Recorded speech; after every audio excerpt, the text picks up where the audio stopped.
As you lay back and relax, let the soft glow of moonlight wash over you, calming your mind.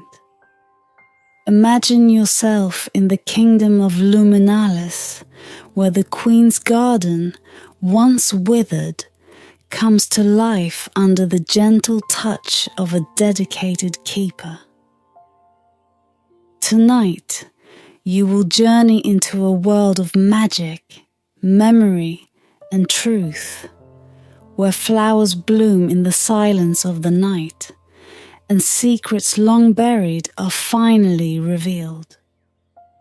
Let the story of Calla and the midnight bloom guide you into a peaceful sleep, where the whispers of the garden will soothe you into rest.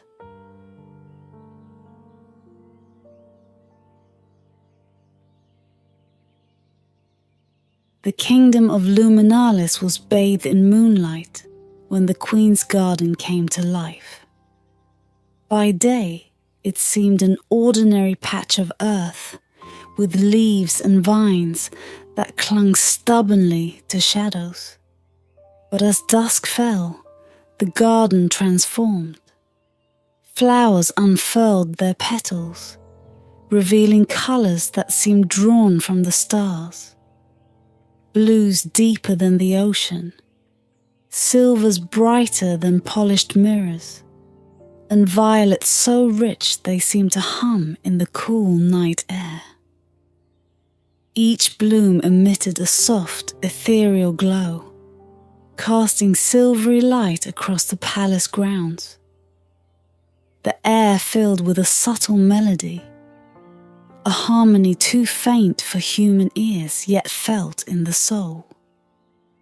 The midnight bloom, as it was known, was more than a garden. It was the heart of Luminalis, a symbol of its prosperity, and a treasure tied to the Queen's mysterious past. Calla, the youngest of the royal gardeners, worked tirelessly to preserve the midnight bloom's magic. She was no ordinary caretaker.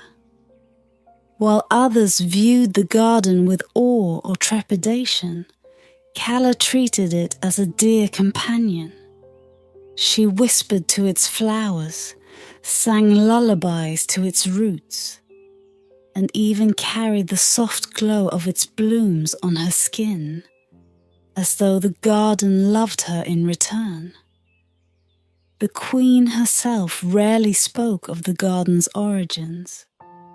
Whispers among the palace staff told of a dowry, a gift from a powerful sorceress on the Queen's wedding day. They said the garden's blooms mirrored the Queen's emotions, that its radiant light waxed and waned with her heart. Some said the Queen walked the garden at midnight, not to admire its beauty, but to unburden herself of secrets too heavy to bear. It was on the eve of the harvest moon that everything changed. Calla had been tending the roses, their petals as soft as the first snow, when a chill swept through the garden. The glow of the flowers dimmed, their radiant hues fading into shadow. One by one, the blooms closed, leaving the garden in darkness. Calla knelt by the earth, her hands trembling as she touched the withering vines. The soil, once warm and fertile, was cold and ashen beneath her fingers. A sour scent filled the air, replacing the garden's usual perfume. She whispered to the flowers, her voice pleading, "What's happening? Tell me what's wrong." But the garden offered no answer. By dawn, the news had spread. Courtiers spoke in hushed tones, their eyes darting toward the Queen's chambers. Rumours of a curse swept through the palace. The midnight bloom, a symbol of Luminalis's strength, had withered. Calla was summoned to the throne room, where the queen sat with her hands clasped tightly together. Her regal composure was strained, her gaze heavy with an emotion Calla could not name. "You have cared for the garden with diligence and devotion," the queen said, her voice measured yet tinged with sorrow. "Now, I must entrust you with a far greater task." Calla bowed her head, her heart racing. "Your Majesty, I will do all I can."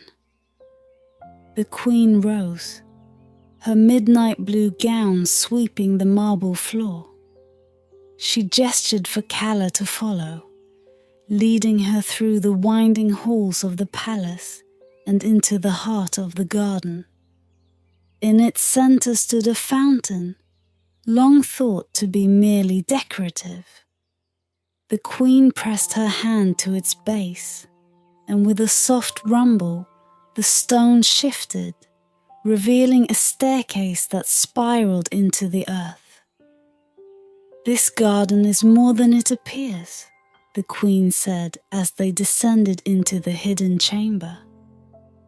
"Its life is bound to my own, a bond forged by magic and memory.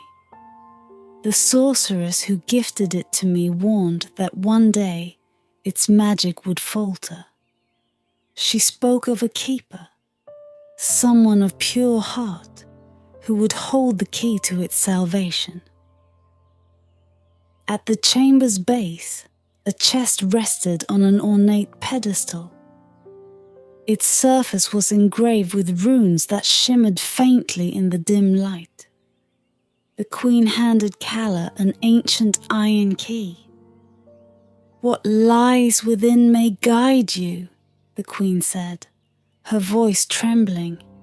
"But be warned, the garden's magic is tied to truth, and truth is often the most dangerous magic of all."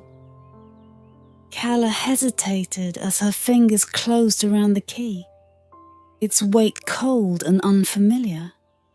She turned to the queen, her eyes questioning, but the queen only whispered, "Save my garden, Calla. Save us all."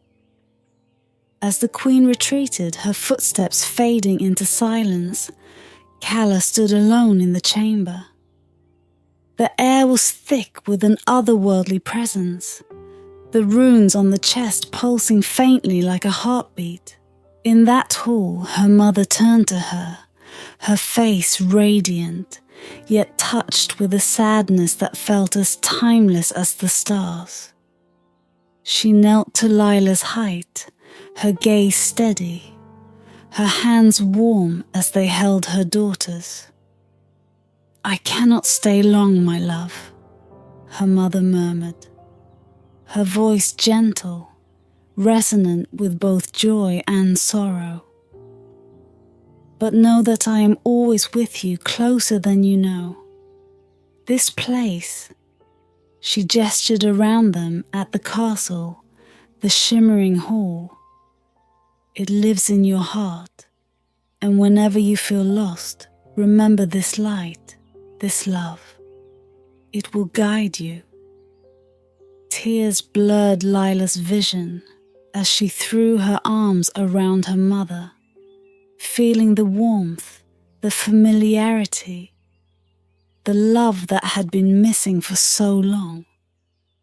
The air seemed to pulse with their shared heartbeat, and for a moment they were one, bound by a love that reached beyond life, beyond time. As the first light of dawn began to touch the edges of the hall, her mother's form grew fainter, like mist evaporating in the sun. But before she vanished completely, she pressed a gentle kiss to Lila's forehead, a whisper of warmth and memory. And as Lila watched her mother fade, she felt no sorrow, only a peace that filled her to the brim. a promise that this moment would never truly leave her, that her mother's love was woven into the very fabric of her being, as eternal as the stars that glimmered in the distant sky. With one last look at the castle, she turned, retracing her steps, carrying the memory with her like a lantern that would light her path, even in the darkest of nights. When Lila stepped back through the archway and into the familiar woods, the magical realm she had left behind seemed like a fading dream, slipping softly into memory. The shimmering path of light that had led her there was gone, and the quiet, familiar stillness of the forest greeted her. The only sign of her journey was the faint warmth that lingered in her heart, a glow that seemed to settle there like a quiet flame, steady and unbreakable. The sky above had begun to lighten, soft shades of dawn bleeding into the deep blue of night. She walked back toward the cottage, each step bringing her closer to the world she knew. Yet she felt forever changed, as though a new light had been kindled within her, a gift far beyond the wish she had first carried. As the cottage came into view, Lila felt a gentle ache in her chest, a bittersweet longing for the touch of her mother's hand, for the sound of her voice. But now the ache was different. It wasn't sharp or heavy, but soft, filled with a warmth that soothed and comforted her. She felt as though her mother's presence had woven itself into her very being, leaving behind a piece of herself that would always remain close. Stepping inside, she found the cottage quiet and still, her father asleep in his chair by the fireplace, his face softened by the flickering glow. The room felt smaller now, simpler, as though the secrets it once held had opened like petals, revealing themselves and then folding back into something quiet and precious. Lila slipped quietly across the room and settled into a chair by the fire, watching the flames dance, their soft light casting gentle shadows that reminded her of the magical forest, the crystal castle, and her mother's smile. In the silence, she reached into her pocket, her fingers closing around something small and smooth. She pulled it out, a single crystal, clear and delicate, its surface etched with faint patterns of stars. She hadn't noticed her mother slipping it into her pocket, but she knew, with a quiet certainty, that it was meant to be a reminder, a keepsake of their night together. She held it close, feeling its cool surface warm beneath her touch, feeling the quiet pulse of magic that still lingered within it. Her father stirred, his eyes blinking open as he noticed her there by the fire. A soft smile crept over his face, the kind of smile that held both relief and a question he couldn't quite bring himself to ask. "Couldn't sleep," he murmured, his voice thick with the remnants of dreams. Lila shook her head, a gentle smile playing at her lips. She wanted to tell him everything, to share the story of the hidden kingdom, of the castle made of stars, of the fleeting yet eternal moments she had spent with her mother. But something held her back, a quiet sense that this was a story meant for her heart alone, a treasure to keep close. Instead, she simply said, "I had a beautiful dream." Her father nodded, his gaze softening as though he too could feel the gentle warmth that filled the room. He didn't press her for more. Perhaps, in his own way, he already understood. They sat together in the quiet glow of dawn, listening to the gentle crackle of the fire, letting the warmth wrap around them like a blanket. Outside, the first light of Christmas morning crept over the horizon, casting a soft glow over the snow-covered world. The moment she touched it, a whisper filled the air. It wasn't sound but sensation, a voice speaking directly to her soul. "The hollow holds the key." Calla recoiled, her heart pounding. The words lingered in her mind, and an image followed. A dense forest, its trees gnarled and twisted, their branches forming a canopy that choked out the light. The Forbidden Hollow. The Forbidden Hollow was the stuff of legend, a place where the veil between worlds was said to thin. Travelers spoke of strange apparitions and voices that called out from the shadows. It was a place no one dared to tread, save for those with nothing left to lose.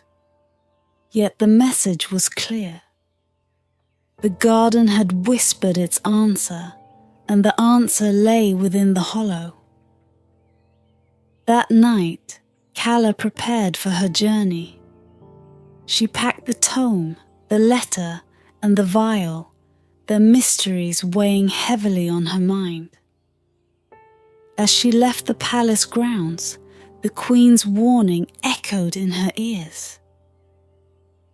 Focus on its revival, not its origins. But Calla knew she couldn't ignore the garden's plea. If the soil remembered, then she would uncover what it sought to reveal, no matter the cost. With the moon as her guide, she ventured toward the dark outline of the Forbidden Hollow, its presence on the horizon both a promise and a threat. The garden's fate rested on her shoulders, but deep within her, a seed of doubt began to grow. Would the truth she sought heal the garden, or destroy it forever? The Forbidden Hollow loomed before Calla like the edge of another world. The gnarled trees twisted together, their branches forming a canopy so dense that even the moonlight dared not enter. A low hum seemed to emanate from the forest, an otherworldly vibration that resonated in her bones. With each step, Calla felt the garden's weight on her shoulders, as though its withering heart pulsed in time with her own. She clutched the silver vial in her pocket, its cold surface grounding her against the oppressive atmosphere. The whispered words of the vine echoed in her mind. The hollow holds the key. The path was faint, overgrown with brambles and moss. Shadows danced at the edges of her vision, shapes that flickered and dissolved when she turned to look. The air thickened, carrying a scent of damp earth and something sharp, like burnt wood. Calla pressed onward, her resolve hardening with each step. Deep within the hollow, she came to a clearing illuminated by an unnatural light. A circle of ancient stones stood in its center, their surfaces carved with runes similar to those she had seen on the chest. The air was colder here, biting through her cloak and chilling her skin. Calla approached the stones cautiously, her breath visible in the unnatural frost. In the center of the circle, the ground glowed faintly, as though something beneath it was alive.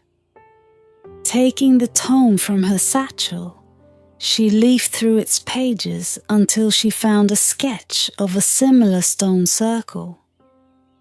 The accompanying text was indecipherable, but the runes were familiar. She traced them with her fingers, whispering the words she could not understand.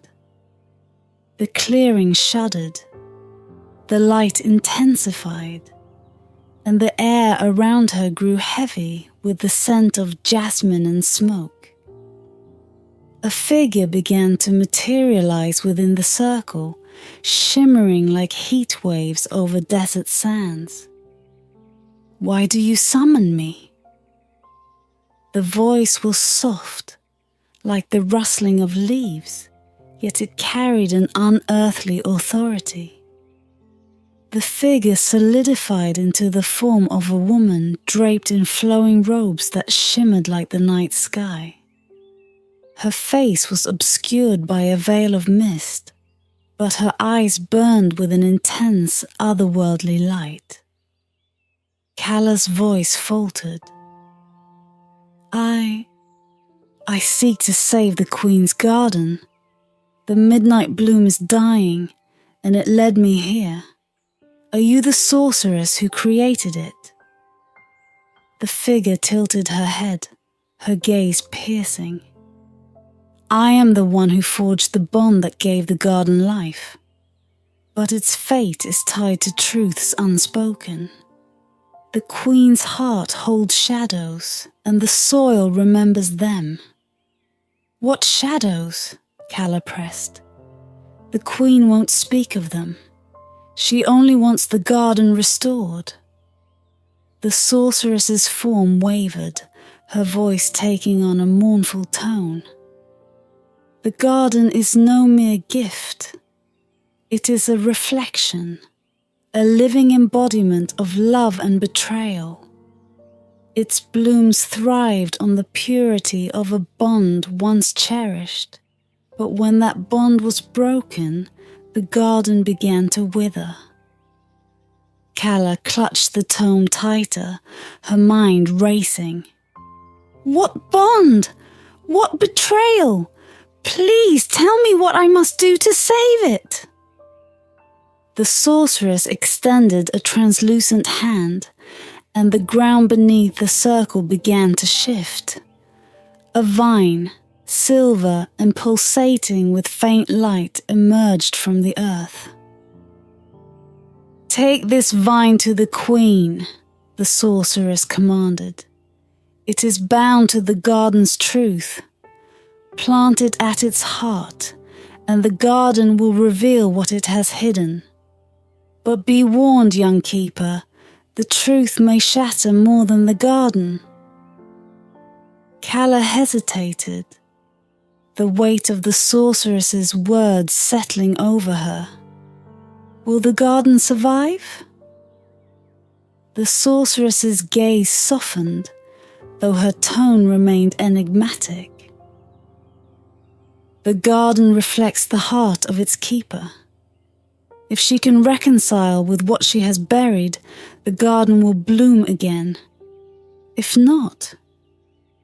The sorceress's form began to dissolve, her voice fading with the light.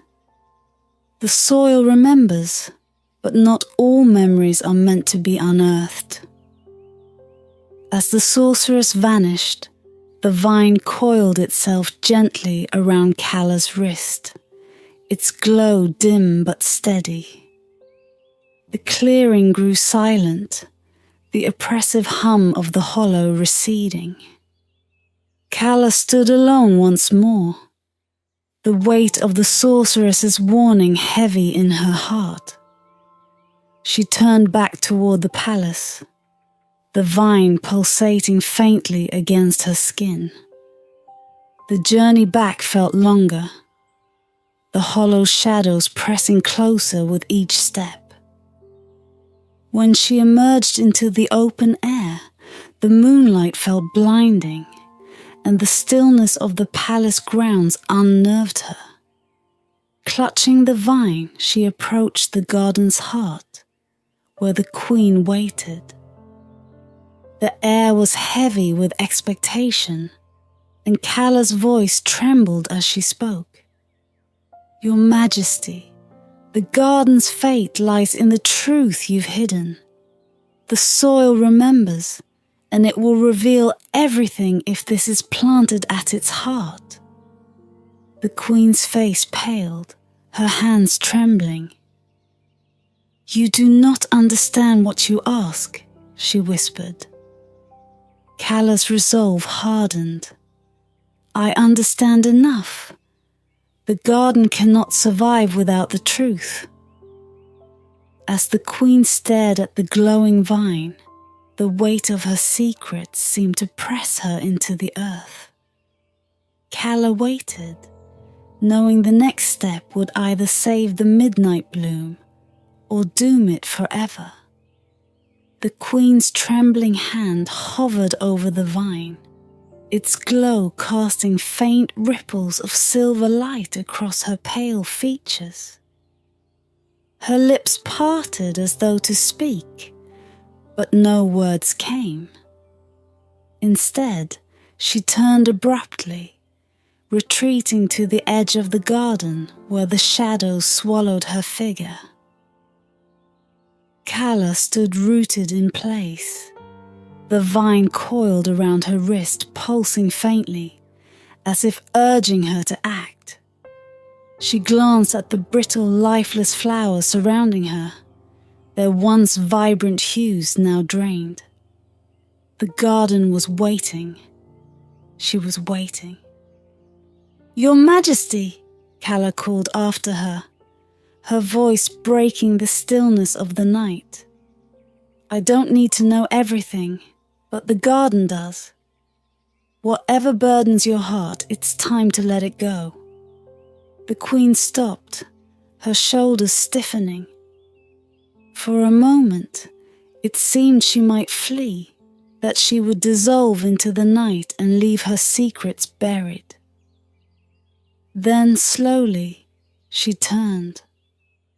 Her expression was unreadable, but her eyes gleamed with a depth of sorrow that made Cala's breath hitch. "Very well," the queen murmured, her voice barely audible.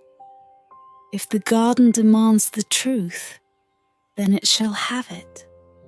But I warn you, Cala, what it remembers, it will not forget, and neither will you." She gestured for Cala to follow, her movements mechanical, as though she carried a weight too heavy to bear. They walked to the heart of the garden, where the fountain stood, its once pristine waters now stagnant and dark.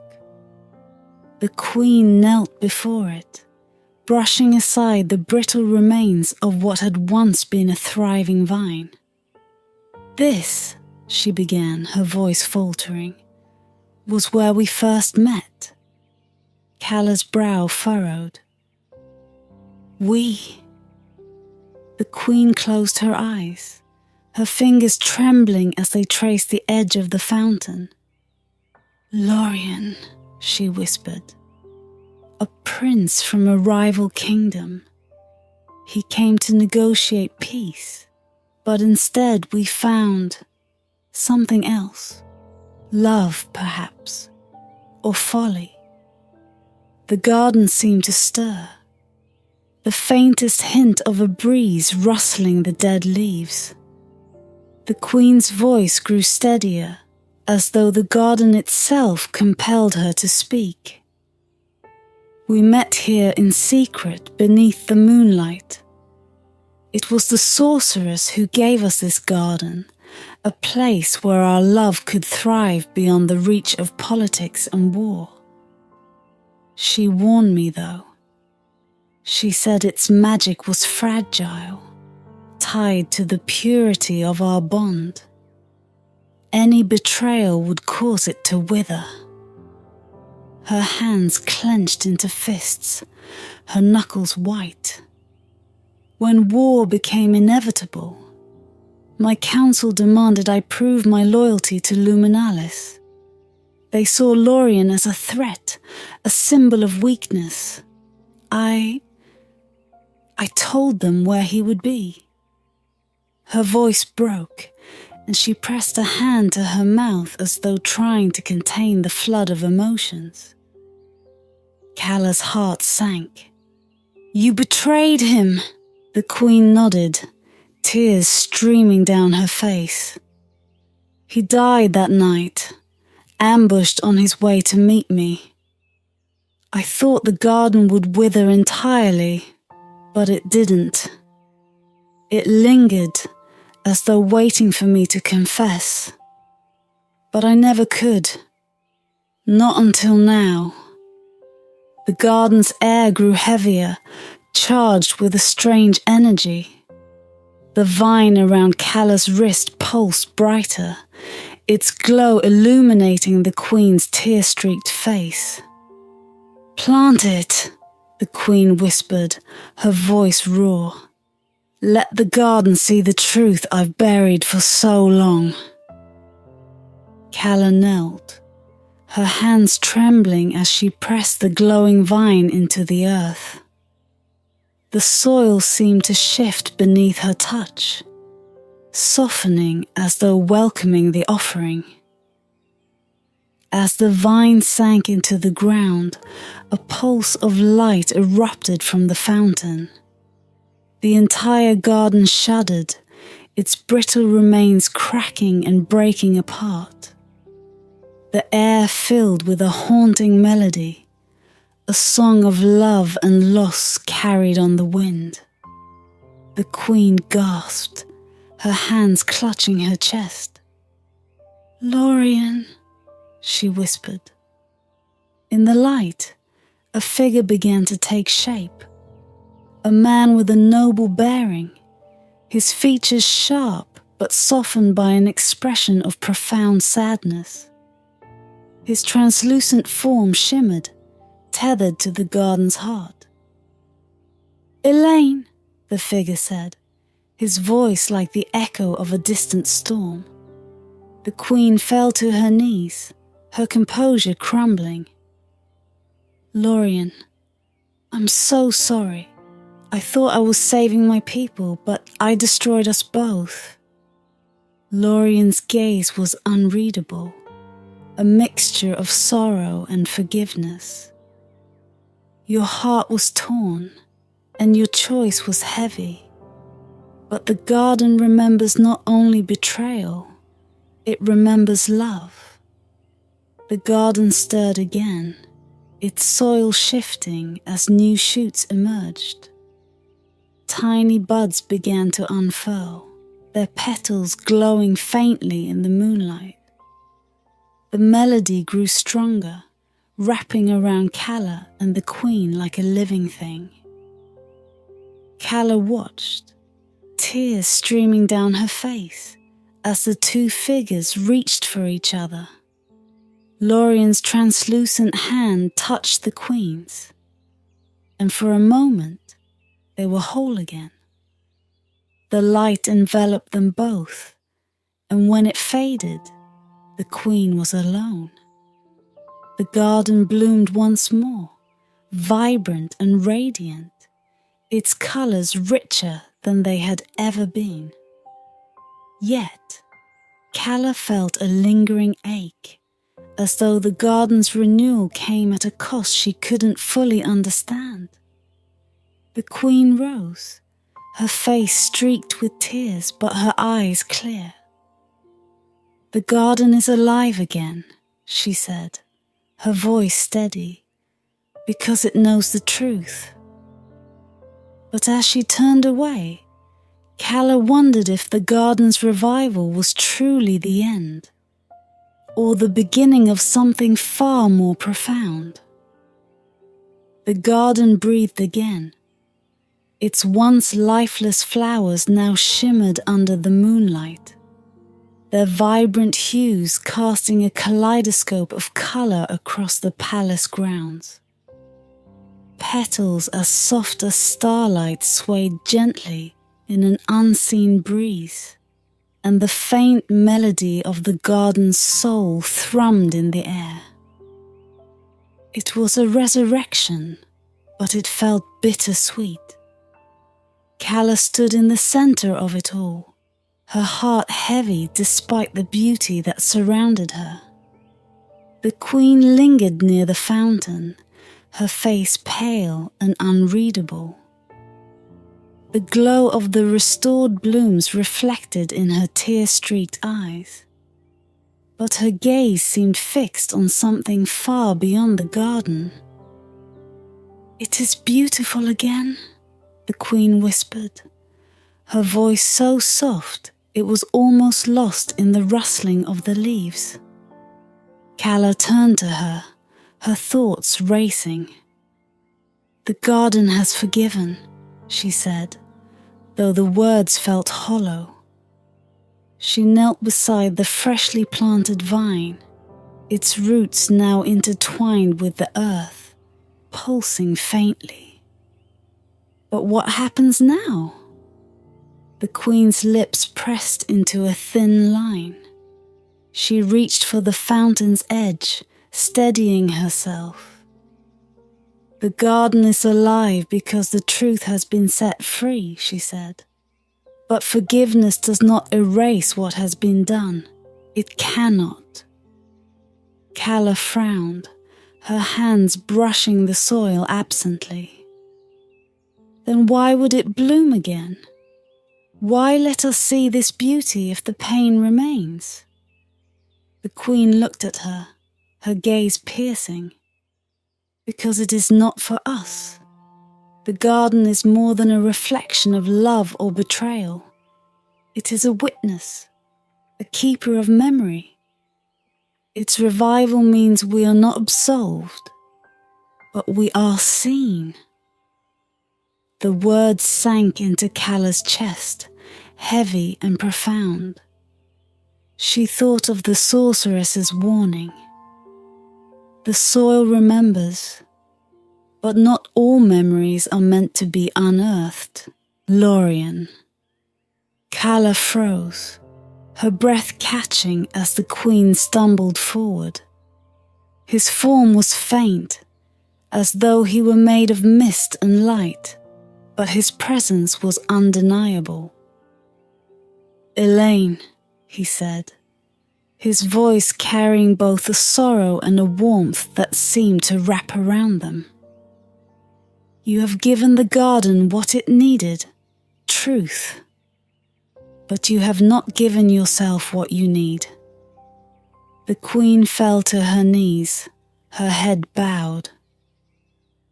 "I gave up everything," she whispered.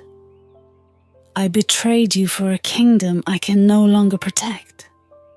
The garden lives, but I feel no peace."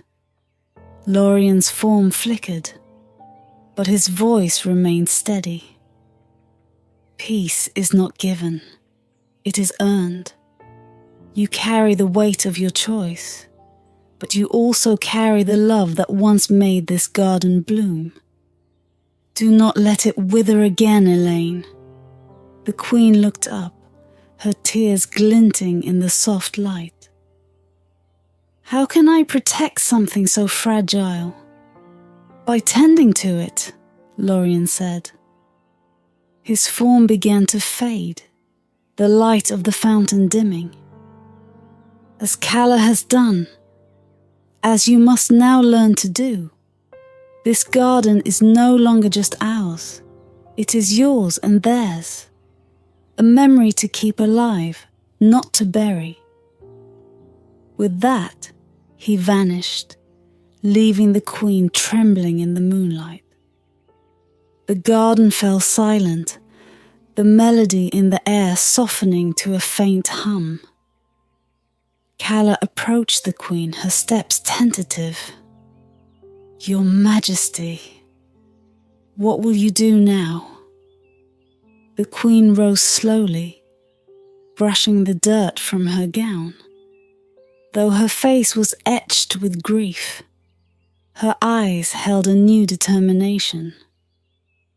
"I will keep tending the garden," she said, "not as a queen, but as its keeper. It deserves care, even if I do not deserve forgiveness." Calla's chest tightened at the queen's words, but she said nothing. Together, they walked the garden's paths, now illuminated by the vibrant blooms. The garden's light seemed gentler, less demanding, as though it too had found some measure of peace. Days turned to weeks, and the garden thrived under their care. Courtiers returned to admire its beauty, their whispers no longer of curses but of wonder. The queen spent her nights among the flowers, her once regal presence softened into quiet humility. For Calla, the garden's revival was not just a victory, but a lesson. The soil had remembered, and so had she. The midnight bloom was no longer just a symbol of the kingdom's prosperity. It was a testament to love, betrayal, and the power of truth. And though the garden would always carry the weight of its past, it now stood as a promise that even in the face of darkness, something beautiful could grow.